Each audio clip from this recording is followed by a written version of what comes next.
Karl Marx, famoso personaje de origen de Prusia, ¿verdad? De la zona alemana, de la antigua alemana, ¿verdad? Él nace en Trier o Treveris, en Renania Prusiana, en la zona de Alemania, y va a dedicarse durante su juventud a trabajar, primero ligado a partidos de tipo obrero.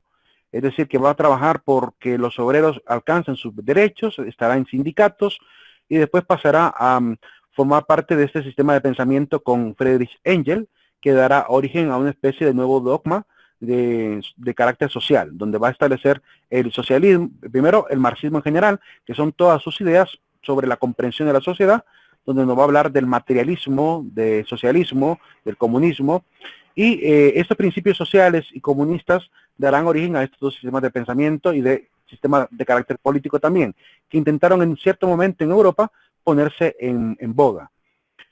Nace el 5 de mayo de 1818, ¿verdad? Es doctor en filosofía por la Universidad de Jena, Turingia, en Alemania. Incansable activista de la Revolución Obrera, en 1864 transmitió sus ideas a la Asociación Internacional de Trabajadores, la famosa IAT o AIT. Luego, en 1835, sus discípulos alemanes crearon el Partido Socialdemócrata Alemán. Con esto ya comienza entonces el intento de hacer que los obreros alcancen el poder de gobierno.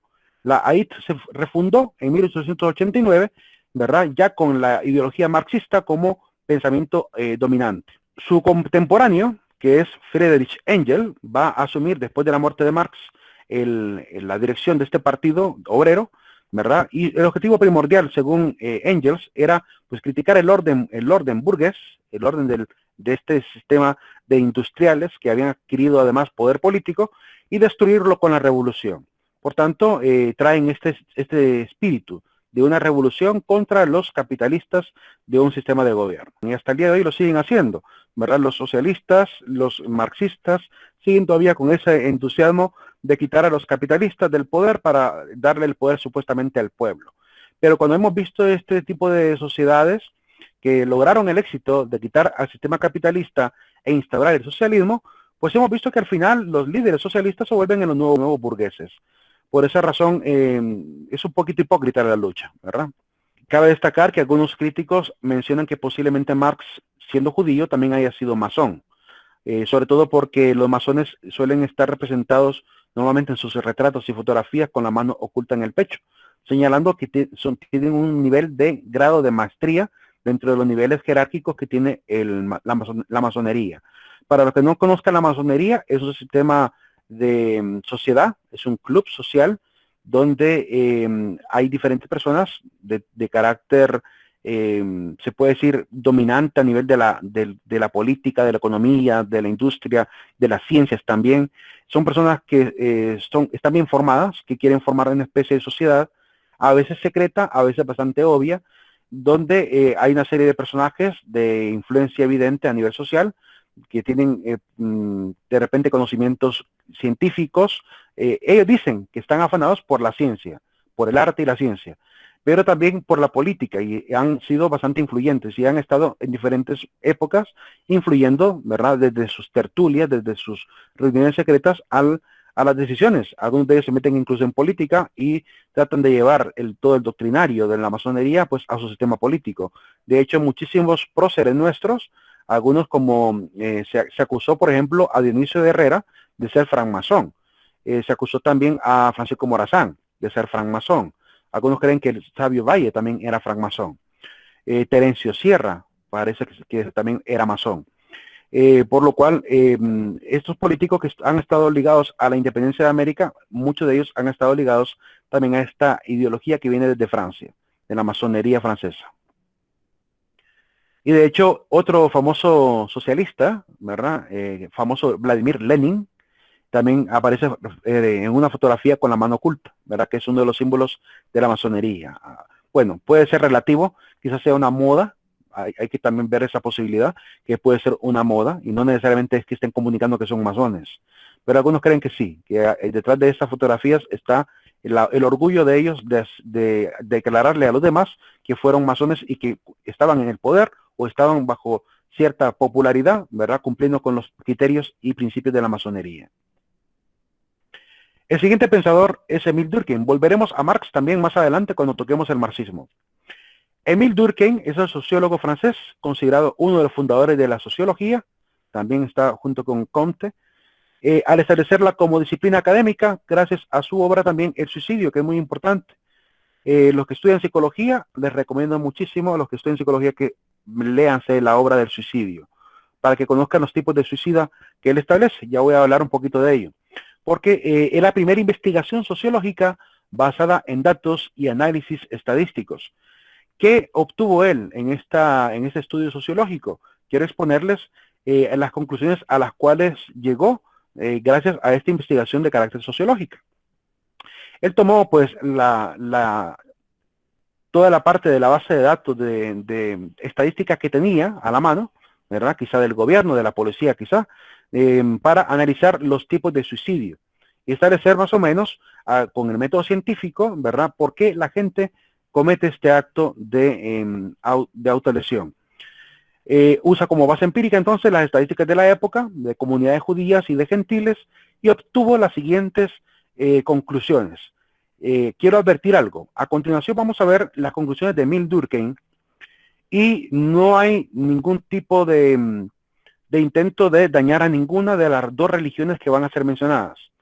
Voy a declarar lo que él ha dicho y quiero contrastarlo con la actualidad para que veamos si tiene o no cierto grado de validez. Eso es lo único que vamos a hacer. Dice él que hay 4 tipos de suicidio.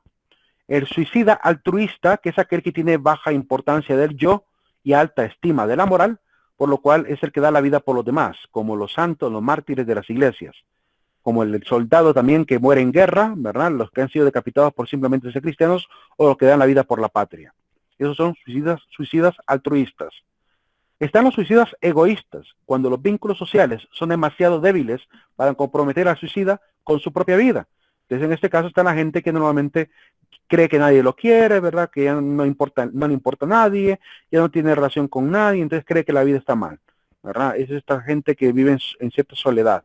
Aunque esté rodeado de familia, se siente solitario, porque quizá el sistema de valores que él posee o ella posee, los demás no lo tienen y cree que nunca va a ser compatible con nadie. El suicida anómico es el que se da en sociedades cuyas instituciones o cuyos lazos de convivencia se hallan en situación de desintegración o de anomía, cuando no hay salida, no hay alternativa. Entonces la gente dice, me mato por culpa de un amor. Como cree que ya no va a poder encontrar un amor idéntico o un amor mejor, entonces cree que hasta ahí no llegó y como no hay ninguna regla que le pueda dar seguridad para el futuro, entonces cree que es la mejor salida. Entonces termina cometiendo ese suicidio.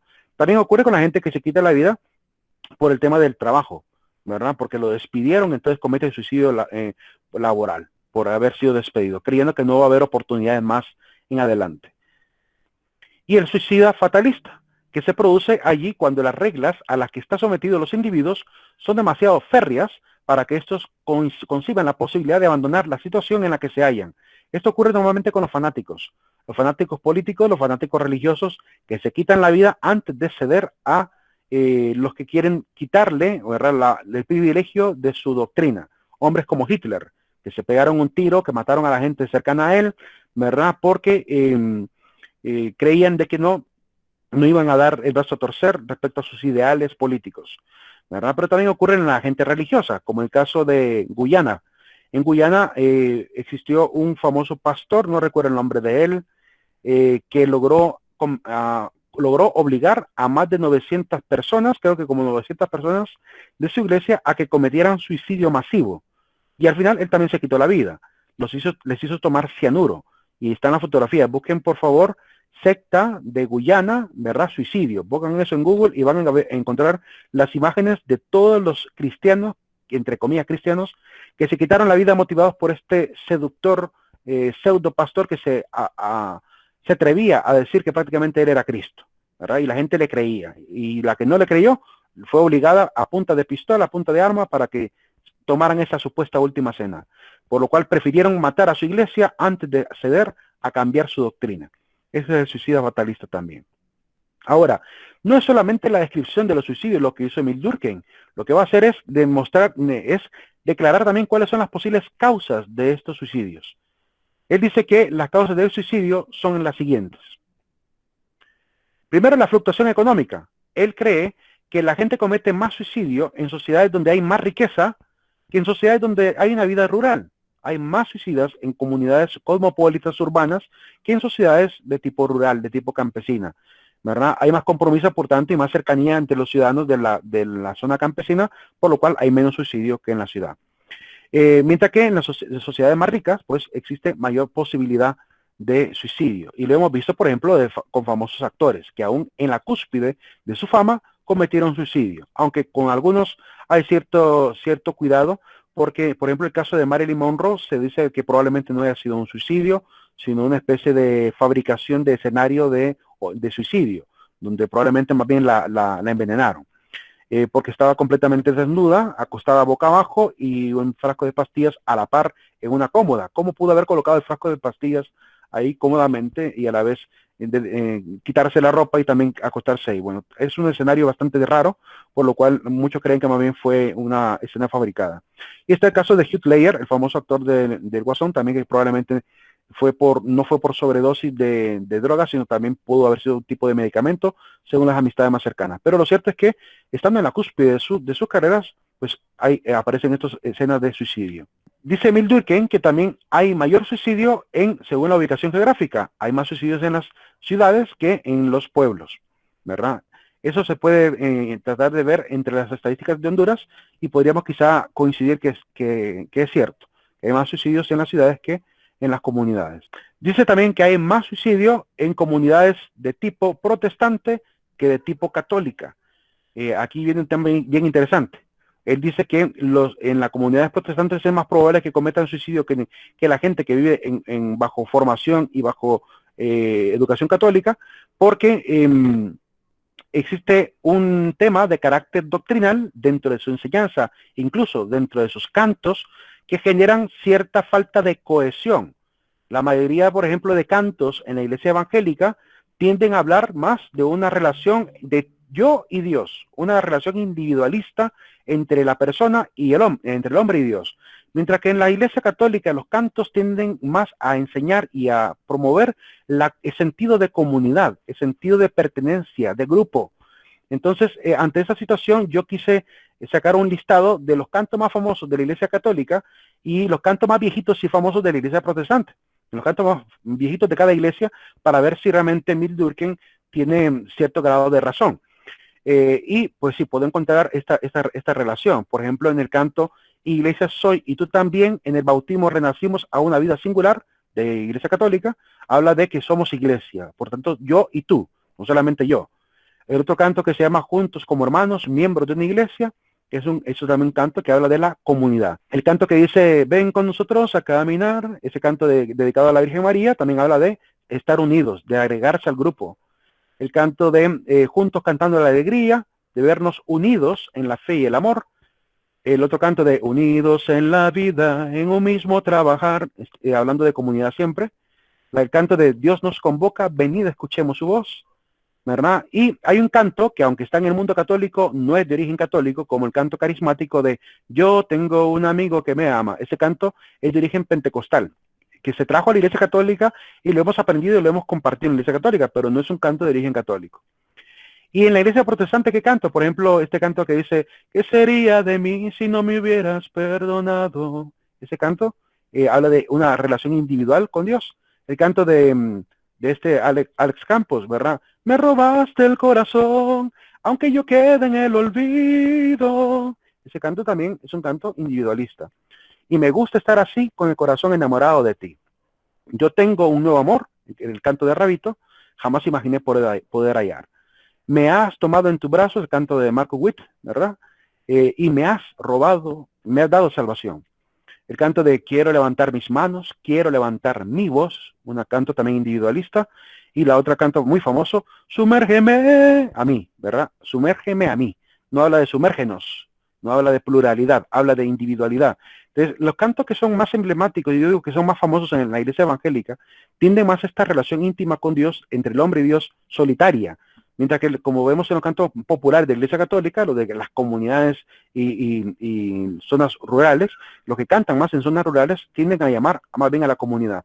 Por lo cual se siente más la soledad en el lado del protestantismo que en el lado del catolicismo. Eso Emil Durkheim lo establece y podemos verlo en la actualidad a través de estos cantos.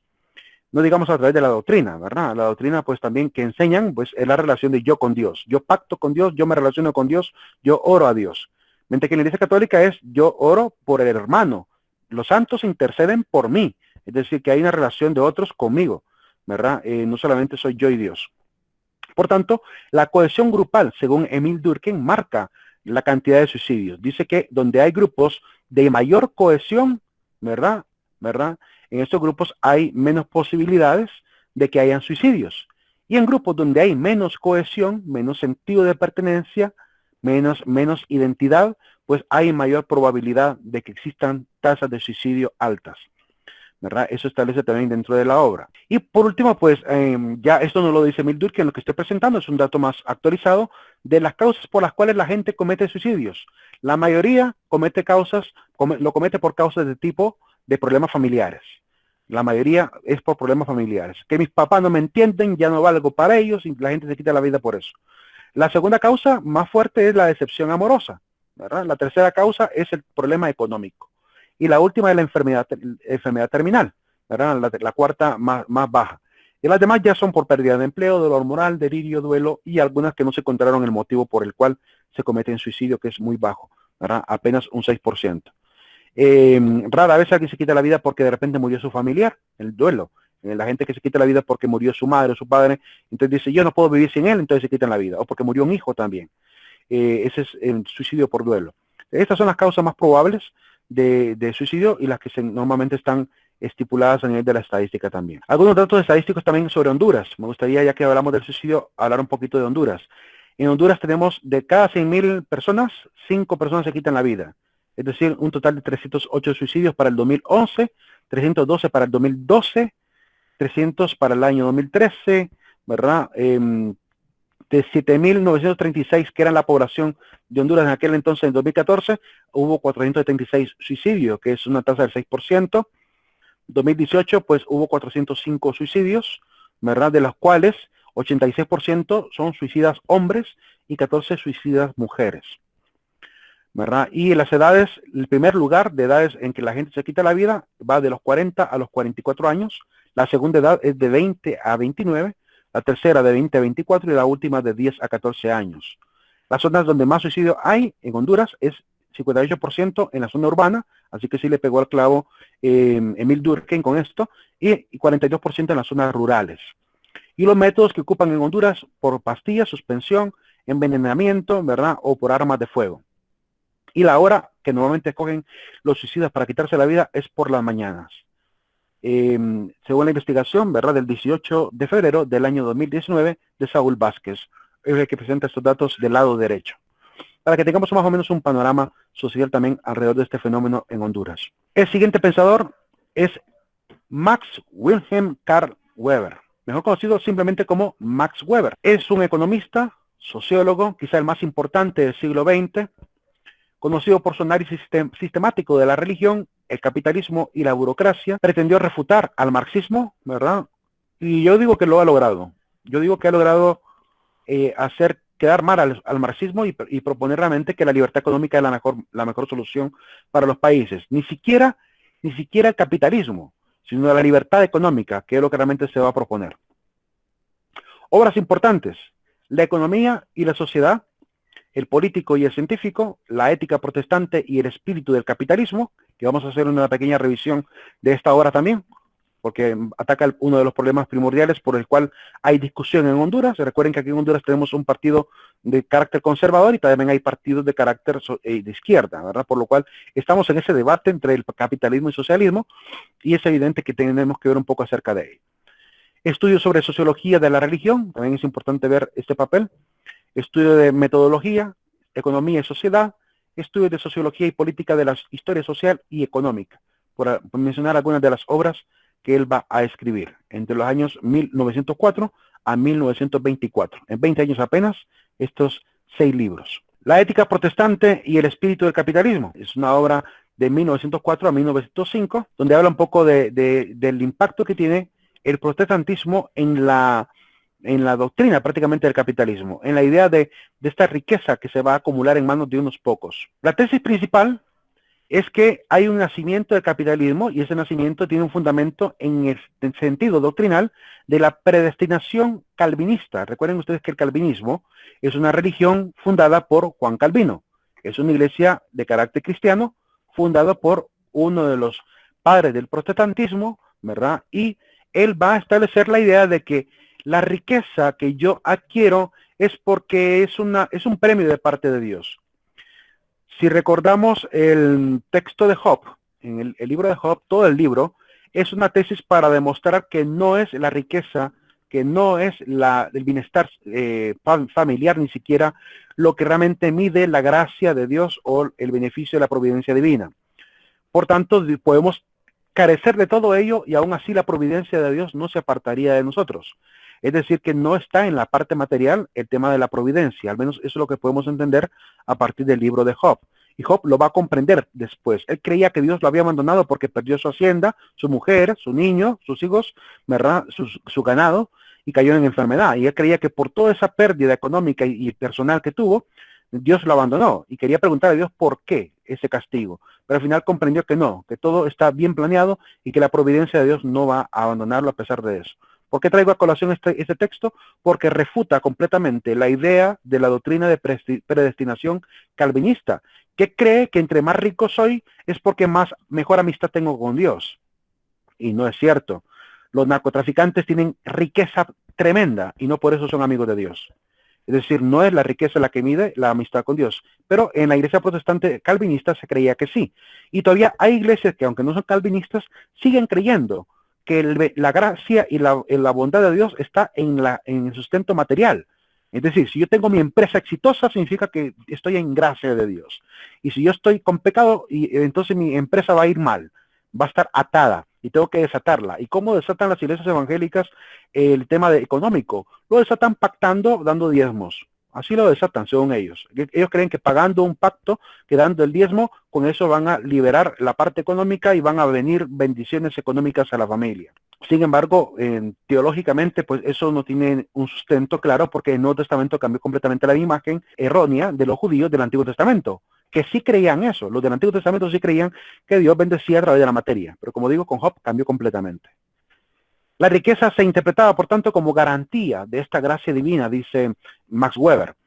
Y él ve que en la obra de la ética económica de las religiones universales de 1915 va a hacer el análisis de esta supuesta garantía y cómo esto va a impactar en la idea de los empresarios e industriales, que van a ser capaces de volverse secos, es decir, se volvieron rigurosos en la adquisición del capital, de enriquecimiento, ¿verdad? Y entre más vendían caros los productos y mejor les iba económicamente, más creían que Dios les estaba beneficiando. Entonces eso generó esta actitud un poco desalmada, ¿verdad? Del capitalismo que después vamos a terminar llamando capitalismo salvaje.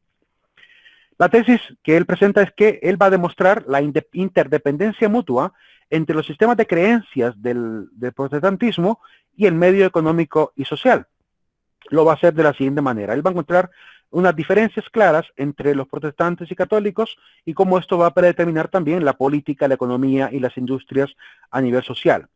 Él dice que los protestantes creen, pues, primero que la mayor proporción en escuelas superiores y de estudios sociales y técnicos es el interés que tienen. El único interés es formar en el sentido de alcanzar el nivel de empresarios. Esa es la intención de la educación. En el mundo católico más bien hay una promoción de la educación básica, humanística, hasta teológica. Ese es el único interés. No nos interesa la industria. De hecho, ustedes no van a encontrar una universidad católica en el mundo que vaya en función de volvernos solamente empresarios, sino que está también la parte humanística, solidaria, la parte de los valores. Están inculcados tremendamente. Incluso el enriquecimiento ilícito está condenado. Se forman en talleres los protestantes y luego se van a la fábrica, aumentando así los puestos sociales, eligen profesión y destino.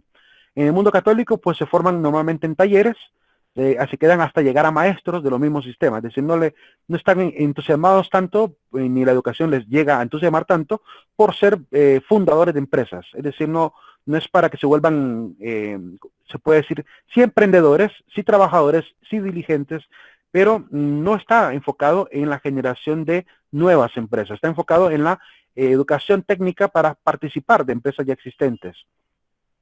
Los protestantes tienen mayor impulso adquisitivo, de hecho lo notamos, ¿verdad? Que tienen el afán por la riqueza, ¿verdad? En el mundo católico, pues, más bien se inculca la liberación de eso, es tener menor impulso adquisitivo. Se habla muchísimo de la generosidad, de la liberalidad en el dar, se habla mucho de la solidaridad.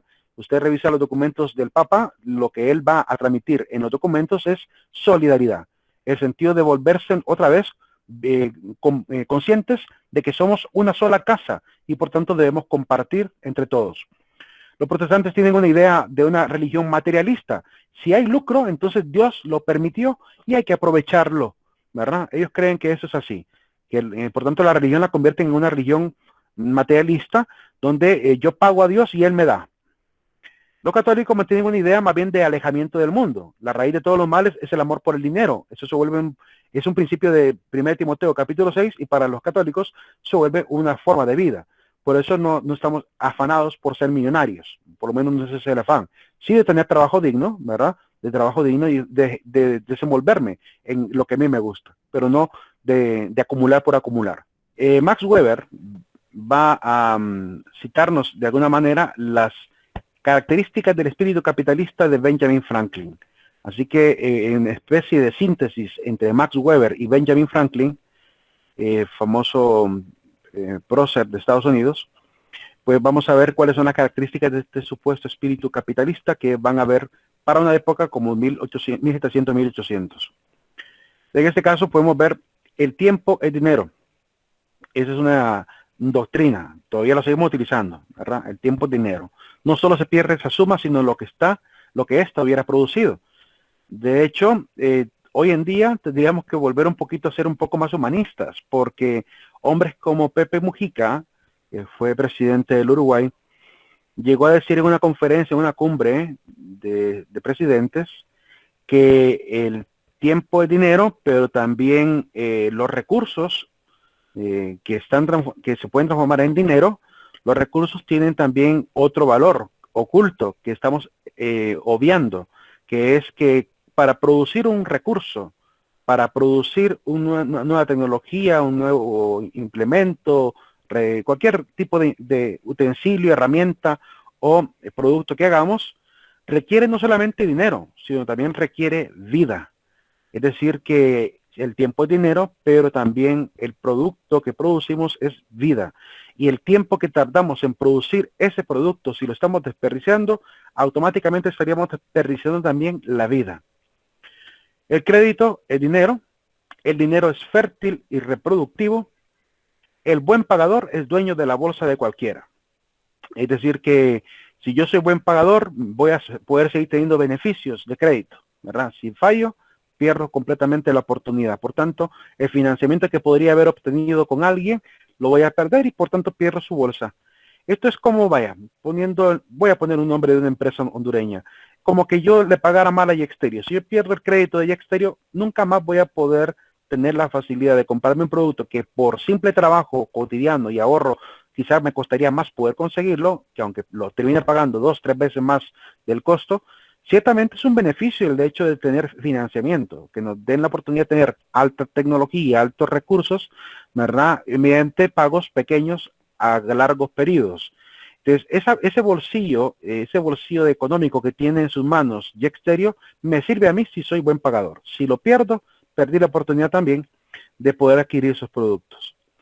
Inculcar en la vida de un joven puntualidad y justicia en los negocios es una doctrina también del espíritu capitalista. Cualquier acción influye en el crédito, por tanto debe inculcarse la responsabilidad, ¿verdad? Cualquier acción influye en el crédito. Ser cuidadoso y honrado, hay que aprender a pagar las deudas.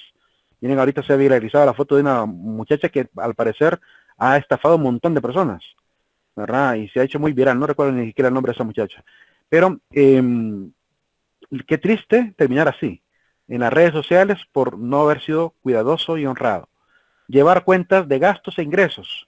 Y hoy en día, pues hay un principio de la contabilidad que nos enseña a separar los gastos e ingresos también de la familia, que no sean los mismos gastos e ingresos de la empresa.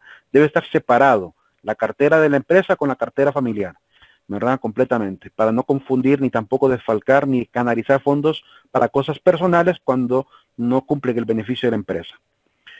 Inculcar el ahorro. Y en Honduras tenemos ese grave problema, no hemos inculcado el ahorro, somos gente de mal gasto, somos gente que apenas recibe el sueldo, en 4 días se lo acaba, pagando deudas en principio y también comprando lo innecesario. No tenemos cultura del ahorro. Si hay un consejo que podemos tomar de la sociología es aprender a ahorrar, ¿verdad? De aprender a ahorrar pronto y no esperar a ahorrar, a empezar ya. Si usted ahorita empieza a tener un pequeño ingreso, vaya creándose un colchoncito, ¿verdad? De ingreso, de ingreso a una cuenta bancaria, a una cuenta de ahorro, una cuenta de aportaciones, para que eso le vaya a servir a usted como un colchón económico después. Aunque a don Jaime Rosenthal se le acusó a través de las cortes por haber hecho, se supone, lavado de dinero, un famoso, no voy a decir el nombre del colega, pero alguien que lo conoció, le hizo la pregunta una vez a don Rosenthal, tomándose un café con él. Le pregunta, don Rosenthal, ¿cuál es la clave en Honduras para ser millonario?